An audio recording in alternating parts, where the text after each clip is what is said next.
आज मैं जिस मंत्र पर परिचर्चा के लिए आतुर हूं, उस मंत्र को अभी हमने ब्रह्म यज्ञ के दौरान हमने उसको पढ़ा था। मंत्र है ओम उद्वयं तमसस्परे स्वः पश्यन्त उत्तरं देवं देवत्रा सूर्यमगन्मज्योतिरुत्तमम्। सबसे पहले मंत्र का एक एक अक्षर का अर्थ जानने की हम कोशिश करेंगे। उत का अर्थ होता है, हम जैसे कहते हैं ना, comparative, superlative, good, better, best, तो ये शुरुआत से थोड़ा उत का अर्थ है। उद्वयम का अर्थ है हम सब। उद्वयम तमसः, तमसः शब्द का अर्थ होता है अंधेरा, अंधियारा, अंधकार। और परि का अर्थ है ऊपर। उद्वयम तमसस् परि। और स्वः का अर्थ है जो सबसे अधिक प्रकाश स्वरूप है, स्वः पश्यन्तः, उसका एहसास करते हुए। उद्वयम तमसस् परि स्वः पश्यन्त उत्तरम। अब यहां पर वो बेटर वाली वो आगे डिग्री, गुड, बेटर, बेस्ट। वो पहले उत था, फिर उत्तर, तो क्या है उद्वयम तमसस् परि स्वः पश्यन्त उत्तरम देवम देवत्रा। अब मैंने उसका अर्थ किया, उद्वयम तमसस् परि स्वः पश्यन्त उत्तरम, और ऊपर बढ़े हम उसको एहसास करते हुए, और ऊपर फिर क्या, देवम देवत्रा। देवत्रा शब्द का अर्थ है, आपने थोड़ा बहुत संस्कृत पढ़ी होगी। अत्र का अर्थ होता है यहां, तत्र का अर्थ होता वहां, त्रा जहां भी लगेगा वो सप्तम व्यक्ति का, में। देवत्र का अर्थ देवों में, देवम, देवों में जो देव है, देवत्रा देवम। उद्वयम तमसस् परि स्वः पश्यन्त उत्तरम देवम देवत्रा सूर्यम, देवों में जो सूर्य है, क्या है वो, ज्योति। सूर्य ज्योति, ये प्रकाश स्वरूप है। क्या, उत्तमम, उत, उत्तर, उत्तम।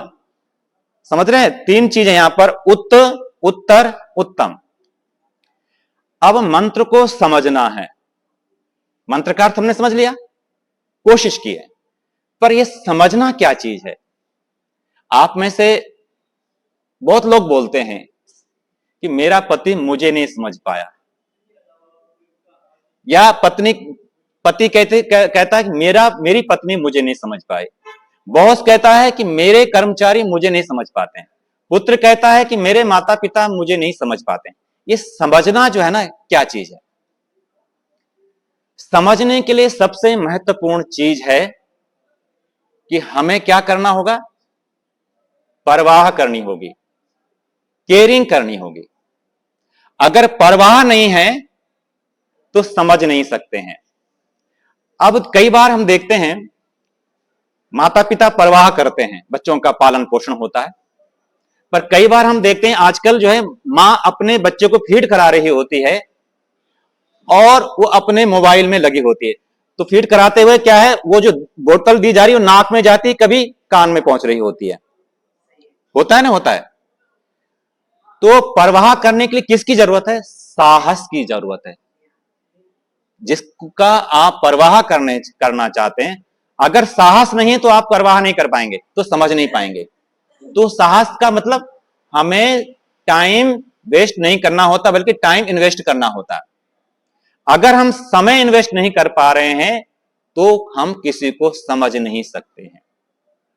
अब सबसे पहले यह, आप इस प्रयास में न करें कि कोई हमें समझे। ये गलत रूटीन हमने पकड़ लिया है। बल्कि हमें समझना है, कोई हमें समझे या ना समझे बहुत महत्वपूर्ण नहीं, हमें समझनी है चीजों को, क्योंकि हमें अपना जीवन बहुत आसान बनाना है। तो उद्वयम तमसस् परि, तो समझने के लिए सबसे महत्वपूर्ण क्या है, तमसः। ये बहुत महत्वपूर्ण है। अंधेरा, अंधेरा होता क्या है, सबसे बड़ा अंधेरा है अज्ञान, और सबसे बड़ा अंधेरा है झूठा, मिथ्या। अगर अज्ञान है, किसी व्यक्ति को आप पूछें, जैसे आप कोई प्रश्न मुझसे पूछे, मेडिकल साइंस का पूछें, और मुझे मेडिकल साइंस के बारे में नॉलेज नहीं है, तो ये अब अगर आप एक अज्ञानी व्यक्ति से प्रश्न पूछेंगे कि नहीं आप उत्तर देना ही है, तो क्या देगा वो गलत चीज देगा। अज्ञानी व्यक्ति से जब पूछा जाएगा, तो जैसे एक प्रश्न पूछा जाता है प्राय कि देव कितने प्रकार के हैं, कितने प्रकार के, वो सुना हुआ प्रश्न, कितने हैं, कितने प्रकार के देव हैं? 33 कोटि के, कोटि प्रकार नहीं, वहां पर कोटि है, आपने बहुत सरल कर दिया है। 33 कोटि कहा जाता है, 33 कोटि देवता है। अब मुझसे पूछा, मुझे संस्कृत नहीं पता, तो मैंने कहा कोटि का मतलब करोड़, क्योंकि मुझे संस्कृत का नॉलेज नहीं है, तो मैंने क्या कहा कि कोटि का मतलब है करोड़, तो 33 करोड़ प्रकार के देवता होते हैं। हो गया मामला गड़बड़। जबकि कोटि का मतलब क्या है? प्रकार। अभी 33 प्रकार के देवता क्या है? 8 वसु, 11 रुद्र और 12 आदित्य, ये बन गए 33। ये मैं आगे चर्चा करूंगा कि 8 वसु क्या है, 11 रुद्र क्या है, 12 आदित्य क्या है, ये आज का विषय नहीं। लेकिन मैंने ये बताना चाहा कि कैसे चीजें बदल जाती, फैल जाती, परंपराएं कैसे गलत शुरू हो जाती हैं। अब अगर आप किसी को कहेंगे नहीं नहीं 33 करोड़ नहीं है, 33 लोग कहेंगे नहीं नहीं इसको नहीं आता, क्योंकि उनके दिमाग में डाल दिया गया है कि क्या है 33 करोड़। तो पहली चीज क्या? अज्ञान। दूसरा क्या? मिथ्या। सबसे बड़ा अंधेरा क्या है? मिथ्या। अब अगर उल्टा कर दें, अगर ज्ञान होगा तो ज्ञान के लिए क्या करना है? निरंतर कोशिश, उत्त होना, तर होना, तम, उत्तर उत्तर उत्तम, परिवर्तन आना बहुत जरूरी है। अगर मैं वहीं रुका हुआ हूं, मैंने कुछ ज्ञान सुना और मैं वहीं ठहरा हूं, तो निश्चित मान लीजिए फिर मेरे जीवन में ज्ञान नहीं आया। ज्ञान का मतलब है परिष्कार होना। अगर अप्लाई नहीं कर पाया मैंने, तो ज्ञान नहीं है फिर। तो अगर केवल ज्ञान है और माना संस्कारों के कारण मैं झूठ फरे बोलता हूं कुसंगत के कारण, तो क्या होगा? अगर मैंने निरंतर ज्ञान की साधना की है, तो एक दिन मैं सच को स्वीकार करने लग जाऊंगा। अब उल्टा कर देते हैं, माना मुझे ज्ञान नहीं आता और मुझे क्या आता? सत्य। तो सत्यवादी का क्या होता? भरोसा। तो सत्यवादी किसके पास जाएगा? वो आचार्यों के पास जाएगा, संतों के पास जाएगा, प्रश्न करेगा, तो क्या होगा? वहां से उसका समाधान मिलेगा। तो सत्य जीवन का सबसे महत्वपूर्ण अंग है। और हमने आज मैंने किया था ना, सत्यम यशः श्रीर्मयी श्रीर्षयताम। सत्य जीवन में आ गया तो यश आएगा ही आएगा। ज्ञान अगर आ गया और निरंतर आपने प्रयास नहीं किया, तो जरूरी नहीं कि आपको संपत्ति मिले, लेकिन सत्य जीवन में आएगा तो यश आएगा ही आएगा और समृद्धि आएगी आएगी। तो सत्य क्या करता है? आप सुनिए, अंधेरा कैसे होता है। अभी माघ का महीना गया था ना, फाग से पहले, फाल्गुन से पहले माघ का महीना होता है। यहां की बात नहीं करते, हम भारत के लोग हैं, भारत की बात करते हैं। माघ के महीने में हर जगह धुंध छाई रहती है, लगभग उत्तर भारत में। उस धुंध से ऊपर जाने के लिए आपको क्या करना? ऊपर जाना पड़ेगा। कहां जाना पड़ेगा? पहाड़ों में जाते हैं। अगर आप पहाड़ों में जाएंगे तो पहाड़ों में माघ के महीने में कोई धुंध नहीं होती है, पूरा सूर्य चमकता है। और पहाड़ों में पहाड़ बर्फ पड़ी हुई है। बर्फ का मतलब चांदी। हमारे यहां भी बर्फ है। वो कौन है? जो उम्र में बड़े हैं, जिनका अनुभव बहुत ज्यादा है, वो भी हिमालय जैसे हमारे लिए शांति का काम करते हैं। पहाड़ में जो बर्फ गिरी हो, एक तो काम क्या करती है, वहां जो आंखें अच्छी लगती है जब बर्फ को देखते हैं, दूसरा वो बर्फ पिघल करके हमें पानी मिलता है। अब ध्यान देना है कि उद्वयम तमसस परि जो बहुत महत्वपूर्ण मंत्र है। जब मैं छोटा हूं तो मेरे पास परमात्मा ने शक्ति दी है, और शक्ति दी है क्या करने के लिए? कि मैं अपने जीवन में ज्ञान का अर्जन करूं। लक्ष्य क्या होना है? लक्ष्य होना कि मैंने अपना जीवन सुख में बनाना है, किसी के आश्रित नहीं रहना, ये मैंने जीवन बनाना है। तो इसके लिए मैं क्या करूंगा? मैं अपने को शिक्षित करूंगा। इसलिए हमारे यहां ब्रह्मचर्य आश्रम की कल्पना है कि प्रारंभ में जितना आप अपने को बढ़ा सकते हैं, शरीर से, विद्या से, ज्ञान से, विज्ञान से, जैसा कर सकते हैं। लेकिन एक बात और है, जो उम्र में बड़े हैं उनके लिए मैं निवेदन करना चाहूंगा। वेद का मंत्र कहता है कि आयुश्च रूपम च। हमें ऐसी उम्र नहीं चाहिए जो उम्र बुढ़ापे में हमें दिक्कत पैदा करे, ऐसी उम्र नहीं चाहिए। हमें ऐसी उम्र चाहिए कि बुढ़ापे में भी चमक हो, बुढ़ापे में भी लोग मेरे पास सीखने के लिए आए। तो क्या करना पड़ेगा कि मैंने अपना बचपना यदि मैंने ज्ञान में लगाया होगा, मैंने उत्तरोत्तर विकास किया होगा, तो मेरा बुढ़ापा जब शरीर काम नहीं कर रहा होगा तो वो बच्चे मेरे पास सीखने आएंगे। तो जब वो सीखने आएंगे तो मेरी सेवा भी करेंगे। क्या जरूरत है? सबसे पहले आवश्यकता है गहराई में जब तक नहीं उतरेंगे तब तक काम नहीं होने वाला, गहराई में तो उतरना पड़ेगा। तो उद्वयम तमसस परि कह रहा है कि जितनी गहराई में आप उतरोगे उतना ही काम होगा। इसलिए रिसर्च साइंटिस्ट केवल मात्र, एक तो होता है रिसर्च, एक होता है ऋषि। हमें इस बात का ख्याल रखना होगा। मैं कुर्सी पे बैठा हूं ना, आप सोचिए भारत की परंपरा नीचे बैठने की रही है, कुर्सी कहां से आ गई? आप समझने की कोशिश करें कि किसी व्यक्ति ने देखा होगा कि मेरे पिताजी, मेरे दादाजी, मेरे नानाजी वो बैठ नहीं पा रहे हैं तो उसने कुर्सी का आविष्कार किया। जब हम समस्याओं को समझते हैं और उसके समाधान के लिए अपना योगदान देते हैं तो कुर्सी पैदा होती है। ये लाइट है, अंधेरा दूर करने के लिए लाइट पैदा की गई है। ये क्या भौतिक ऋषि हैं जिन्होंने ये कंप्यूटर तैयार किया, ये भौतिक ऋषि हैं। इन्होंने समस्या देखी और उस समस्या के समाधान के लिए उन्होंने क्या आविष्कार की, खोज किया, गहराई में गए। इसलिए कहा जाता समुद्र मंथन।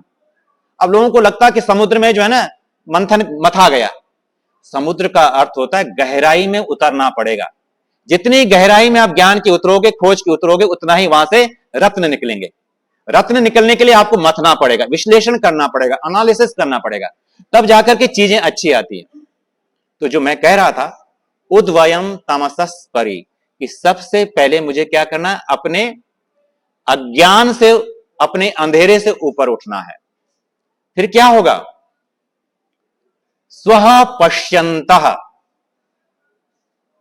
मुझे इस बात का ख्याल रखना है, एहसास करना है कि उस परम सत्ता की ही कृपा से मैं यहां पर हूं, उसकी ही कृपा से। जैसे किसी कंपनी में बिना बॉस की इजाजत के आप उस कंपनी में प्रवेश नहीं कर सकते हैं, किसी विद्यालय में वहां के प्रिंसिपल की अनुमति के बिना प्रवेश नहीं कर सकते हैं, ठीक ही इसी संसार सागर में उस परमात्मा की कृपा के बिना मैं आ ही नहीं सकता हूं। यह एहसास करना पड़ेगा, क्योंकि सारा खेल किसका? बिलीफ सिस्टम का, भरोसे का है। उससे क्या होगा? देवम देवत्रा सूर्यम अगन्म ज्योतिरुत्तमम, क्योंकि पता है कि देव दो प्रकार के होते हैं। कितने प्रकार के देव होते हैं? एक होता है जड़ देवता, एक होता है चेतन देवता। देव का मतलब प्रकाशित, देव का मतलब देने वाला, देव का अर्थ मतलब खिलने वाला, फूल खिलने वाला। जितनी भी चीजें खिलती हैं, जितनी भी चीजें देती हैं, वो सब देव हैं। और उस देवों में कौन है? सूर्य। सूर्य का अर्थ क्या होता है? प्रकाश स्वरूप। और मैंने कहा था, मैं प्राय बोलता हूं, सूर्य के लिए 12 नाम दिए गए, उसमें एक नाम है आदित्य। और आदित्य क्यों कहा जाता है? क्योंकि वो अदिति का पुत्र है। और अदिति का मतलब क्या होता है? जो जिस काम को करे उस काम को कभी छोड़े नहीं। नया, अगर मैंने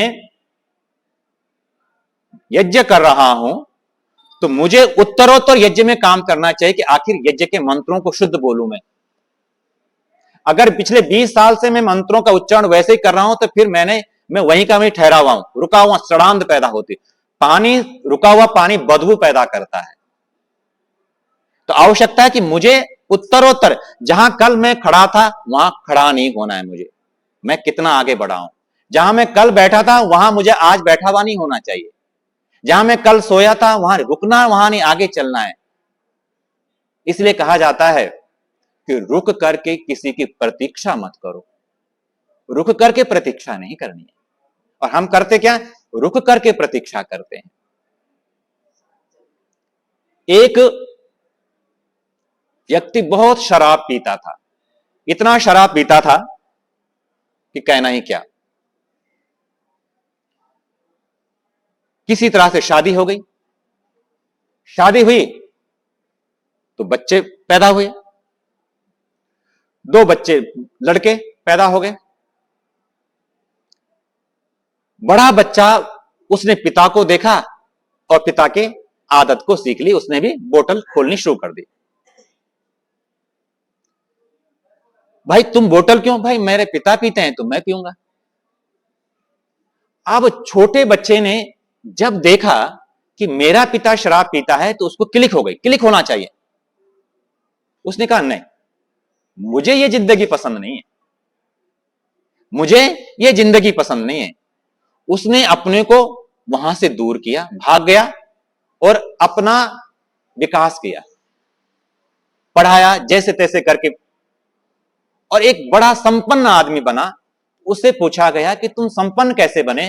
तो वो कहता क्योंकि मेरे पिता शराबी थे। वो कहता है कि मेरे पिता शराबी थे इसलिए मुझे पसंद नहीं है। और जो शराबी पुत्र वो कहता है क्योंकि मेरे पिता शराबी। उत्तर दोनों के एक ही है। खेल यह है कि हम चीजों को देखते किस एंगल से हैं। तो उद्वयम तमसस परि स्वः पश्यंत उत्तरम। एक शब्द और कहना चाहूंगा, गुड बेटर बेस्ट। बेस्ट का दुश्मन क्या होता है, कोई बताएगा? नहीं, गुड होता है अच्छा। एवरेज से थोड़ी अच्छी जिंदगी हो गई तो हमने सोचा अब बस ठीक है।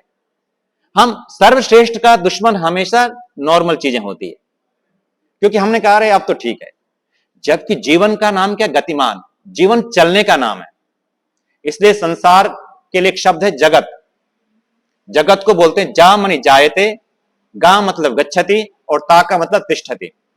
जो पैदा होता है, गतिशील है और ठहराव, ये तीनों क्रियाएं जिसमें होती हैं उसको बोलते हैं जगत।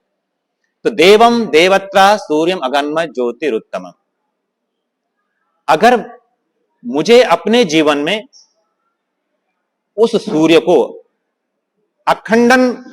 खंड रहित निरंतर अपने रूटीन पर काम करना होगा, उससे क्या होगा कि सबसे पहले मैंने जीवन को जहां पहुंचाना है वहां पहुंच जाऊंगा। अगर मुझे इस बात को ख्याल रखना है कि मुझे उन चीजों के पीछे नहीं पड़ना जो मेरे पास नहीं है, बल्कि मेरे पास जो चीजें वो मुझे अच्छी लगनी शुरू हो जानी चाहिए।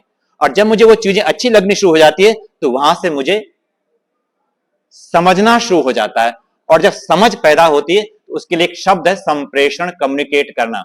आज सबसे महत्वपूर्ण चीज है कम्युनिकेट करना, कम्युनिकेशन। अगर कम्युनिकेट करना नहीं आता है तो हम सफल नहीं होते हैं। और कम्युनिकेट करने का अर्थ है सबसे पहले पढ़ना।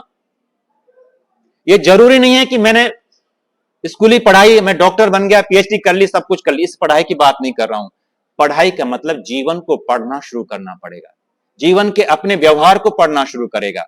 अब मुझे दूसरे को नहीं पढ़ना है, अब मुझे उस चीज को पढ़ना है कि मैंने अगर रात में उड़द की दाल खाई है तो उड़द की दाल से मेरे शरीर में किस प्रकार की विकृति पैदा हुई है, यह मुझे पढ़ना पड़ेगा। नहीं तो क्या होगा, आप आज मान के चलिए समय ऐसा आ गया है, बुढ़ापा, बहुत कम के पुत्र अच्छे मिलते हैं, खुद ही अपना काम करना पड़ता है, अपनी सेवा खुद ही करनी पड़ती है। तो अगर मुझे अपना शरीर बुढ़ापे में आत्मनिर्भर रहना है तो मुझे इस बात के लिए ख्याल करना पड़ेगा, पढ़ना पड़ेगा। कम्युनिकेट, आत्म संवाद। दूसरों से तो सब संवाद करते हैं, अब मुझे खुद से बात करनी है। तो पढ़ने का अर्थ है अपने व्यवहार को पढ़ना, अपने जीवन को बहुत ही सहजता से पढ़ना। जितना सरल हो सकूं मैं जीवन में, उसे कहते हैं जीवन को पढ़ना। अब तक क्या था, मैंने विद्या से अहंकार हुआ कि मुझे इतने सारे वेद याद है, अहंकार नहीं। अब है जब 50 के पार शुरू हो जाते हैं तो लगता नहीं, जीवन में विद्या का मतलब विनम्रता। अरे मैंने तो कुछ सीखा ही नहीं, मुझे तो कुछ आया ही नहीं। काश अब जीवन मिलता। जो 60 साल 70 साल 80 साल 90 साल के हो जाते हैं उनको लगता अब तो जीना तो अब आया है, जीने की समझ तो अब आई है। तो महत्वपूर्ण है कि जीवन में यदि हम पढ़ाई करते हैं और उस पढ़ाई से यदि अहंकार पैदा होता है तो बर्बाद करने की प्रक्रियाएं शुरू हो गई है। जरूरी नहीं है पैसा ही बर्बाद करता है, ज्ञान भी व्यक्ति को अहंकार पैदा करता है और उस ज्ञान से व्यक्ति अपनी जिंदगी तो बर्बाद करता ही है, अपने परिवार के, अपने समाज की। अब जो मैं कहना चाह रहा हूं, इस मंत्र में जो 3 चीजें हैं समझने की कोशिश करें आप। सबसे पहले है कि प्रकृति को समझना है। किसको समझना है? प्रकृति को, चीजों को समझना, उसकी क्या प्रकृति है, उसका क्या स्वभाव है, किस काम आता है। ये बहुत नॉर्मल निम्न स्तर का है। और उच्च स्तर है कि अब मुझे अपने को समझना है, अपने व्यवहार को समझना है। सारा खेल अपने के साथ है। जितना एक्सप्लोर मैं खुद के साथ करूंगा उतना ही मेरा जीवन ताजा रहेगा, तरोताजा रहेगा, मेरे जीवन में उत्साह रहेगा।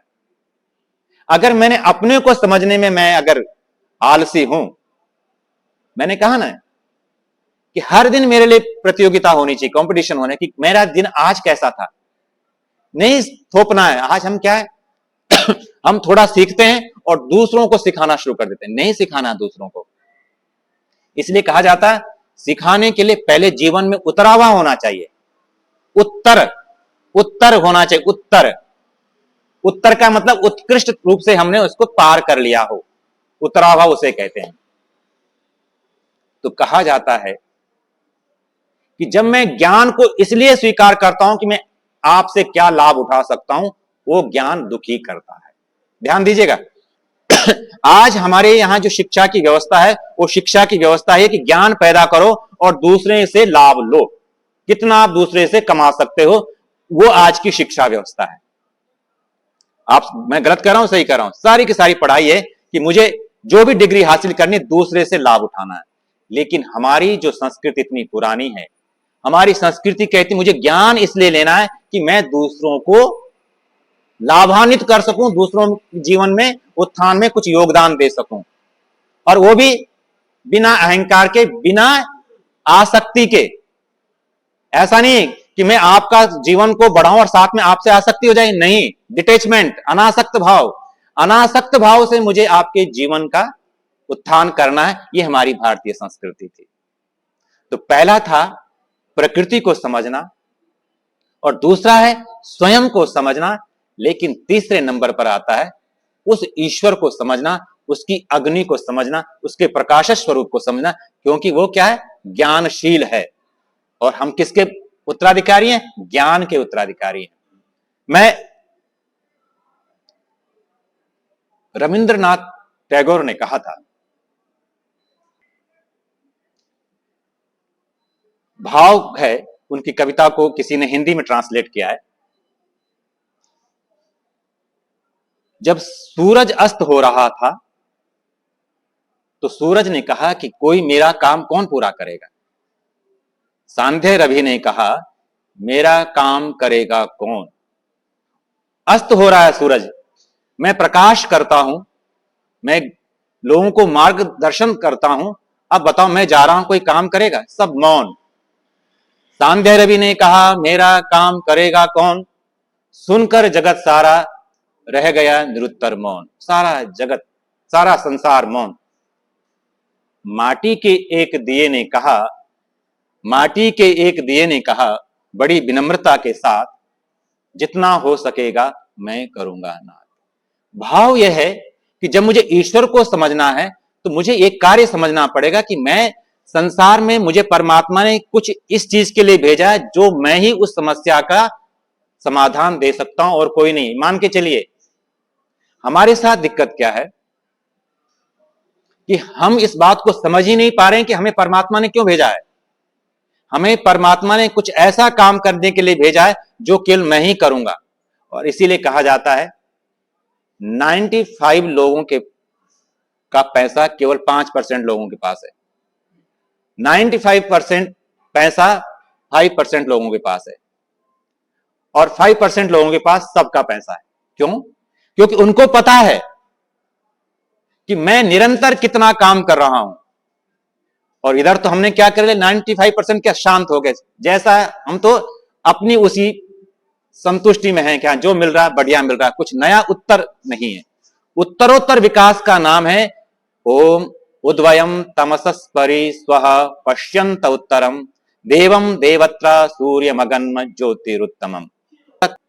नींद भी खुली न थी कि हाय धूप ढल गई, नींद भी खुली न थी कि हाय धूप ढल गई, पांव जब तलक उठे कि जिंदगी फिसल गई, पात पात झर गए कि शाख शाख जल गई, चाह तो निकल सकी न पर उम्र निकल गई।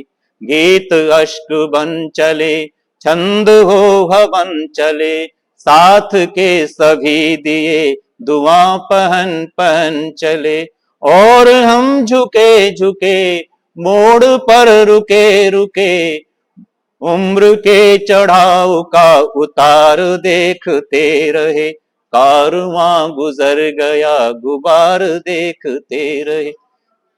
जीवन की सच्चाई है कि जब हम अंतिम उसमें होते तब पता लगता है कि अगर हमने जीवन को थोड़ा समझा होता तो मेरा जीवन, जैसे हिमालय के पहाड़ सब देखने में सबको अच्छा लगता है, मेरा जीवन भी वैसे ही सुंदर होता, आकर्षण होता है।